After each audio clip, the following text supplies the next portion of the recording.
Hello students, आप सभी कैसे हैं। तो आज मैं पाठ 4 चांद से थोड़ी सी गप्पे का अभ्यास और प्रश्न उत्तर लेकर आई हूँ। तो बच्चों, इसके प्रश्न उत्तर इस प्रकार से करने हैं। तो इसके प्रश्न उत्तर ये है। कविता में आप पहने हुए हैं कुल आकाश कहकर लड़की क्या कहना चाहती है। तो उत्तर है, कविता में आप पहने हुए हैं कुल आकाश कहकर लड़की चांद तारों से जड़ी हुई चादर ओढ़कर बैठा है कहने का तात्पर्य कहना चाहती है। हमको बुद्धू ही निरा समझा है कहकर लड़की क्या कहना चाहती है। हमको बुद्धू ही निरा समझा है कहकर लड़की हम बुद्धू नहीं हैं जो आपको बीमारी ना आपकी जो बीमारी है ना समझ सके। आज से बताओ, यह मर्ज आपका अच्छा ही नहीं होने में आता है।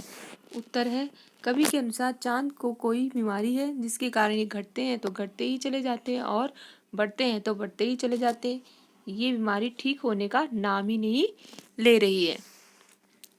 कवि ने चांद से गप्पे किस दिन लगाई होंगी। इस कविता में आई बातों की मदद से अनुमान लगाओ और इसके कारण भी बताओ।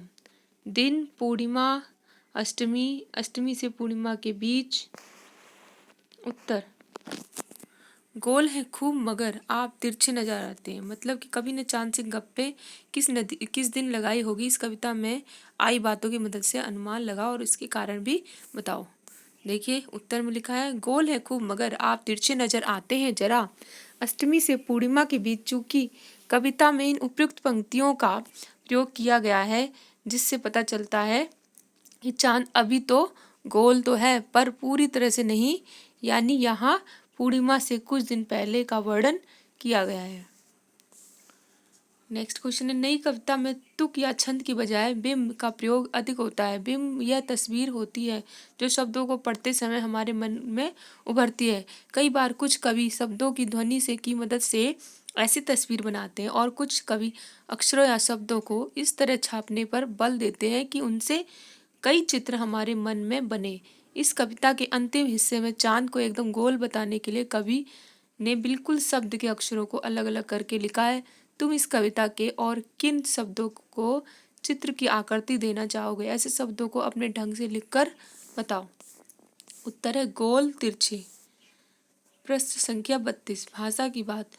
अब व्याकरण आ गया बच्चों। चांद संज्ञा है, चांदनी रात से रात में चांदनी विशेषण है। नीचे दिए गए विशेषणों को ध्यान से देखो और बताओ कि कौन सा प्रत्यय जुड़ने पर विशेषण बन रहे हैं।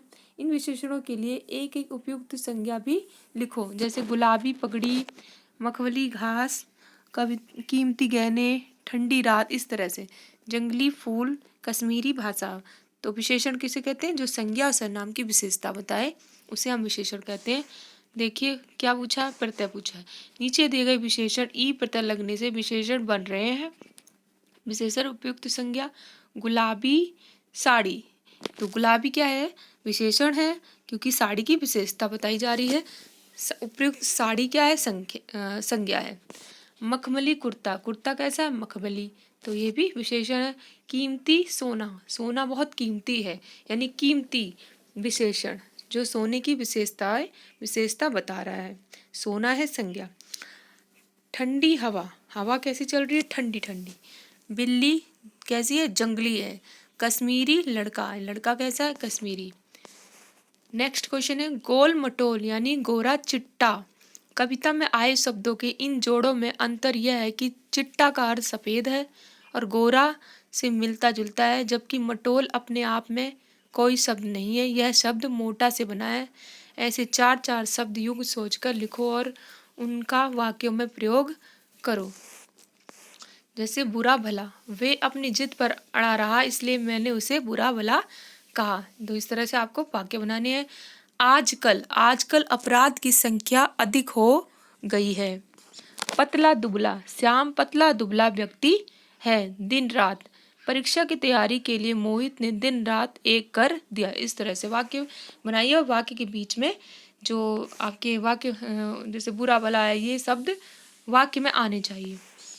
बिल्कुल गोल कविता में इसके दो अर्थ हैं।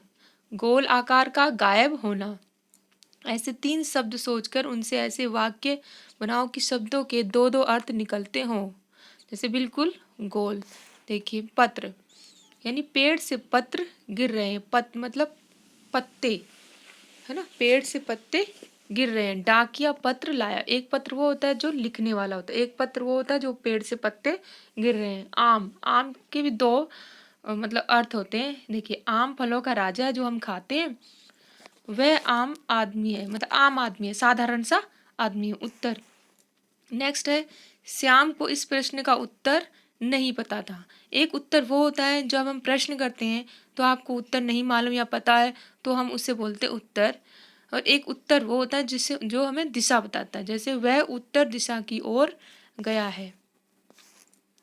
जो की चूकी हालांकि कविता की जिन पंक्तियों में ये शब्द आए हैं उन्हें ध्यान से पढ़ो।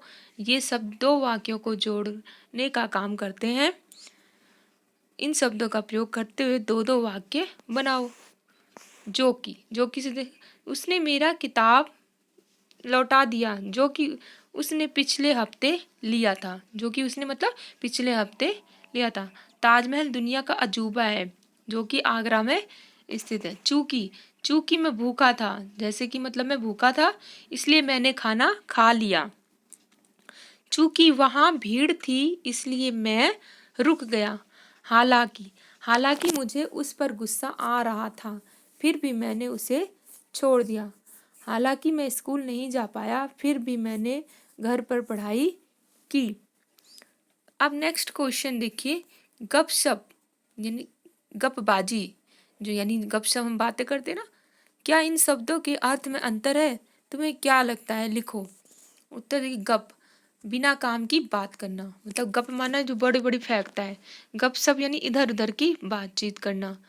देखिए, और गप हम किसे बोलते हैं, जो ऊंची ऊंची फेंकता है उसे बोलते हैं। गपबाजी किसे कहते हैं, कुछ झूठी कुछ सच्ची बात को गपबाजी कहते हैं। कहते नहीं आप गपबाजी कर रहे हो। तो बच्चों, ये था इसका अभ्यास और प्रश्नोत्तर। वीडियो अच्छी लगी है तो लाइक सब्सक्राइब करें, अपने दोस्तों के साथ जरूर शेयर करें। बच्चों शेयर करें और सब्सक्राइब जरूर करें और अपने कमेंट भी दें। ओके बच्चों, बाय बाय।